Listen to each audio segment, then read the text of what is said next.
আমরা ম্যানেজমেন্টের আরেকটা ভালো একটা ব্যাপার পড়বো, যেটা হইতেছে ব্যবসায় পরিকল্পনার মধ্যে পড়ে ম্যাক্রো স্ক্রিনিং আর মাইক্রো স্ক্রিনিং। অবশ্যই আমরা জানি মাইক্রো মানে হইতেছে ছোট, ঠিক আছে?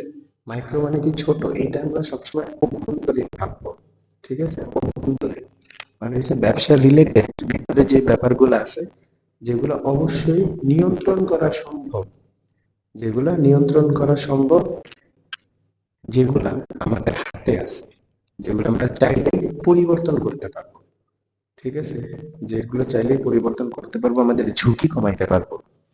কিন্তু ম্যাক্রো স্কেলিং মানে হইতেছে বাহ্যিক, যেগুলা মানে লেন্থ অনেক বড়, ঠিক আছে? যেগুলো আমাদের অনিয়ন্ত্রিত, যেগুলা নিয়ন্ত্রণ করা সম্ভব না। যেমন প্রাকৃতিক দুর্যোগ নিয়ন্ত্রণ করা সম্ভব, ঠিক আছে? সেগুলো আবার যেমন যেগুলা ঝুঁকি কমানো সম্ভব না। হ্যাঁ, একটা পার্টিকুলার কোনো কিছু করার কারণে আমরা ঝুঁকি সেগুলো কমাইতে পারি, কিন্তু ওইভাবে কমানো সম্ভব না। অনিয়ন্ত্রিত, অনিয়ন্ত্রিত বলতে বোঝায় যেগুলো আপনার কাছে নিয়ন্ত্রণ করা যাবে না, প্রাকৃতিক দুর্যোগ বা ইনফ্লেশন, ঠিক আছে? বা ধরি আমরা যখন রাজনৈতিক অস্থিতিশীলতা দেশের কি প্রেক্ষাপট পাল্টায় ফেলে।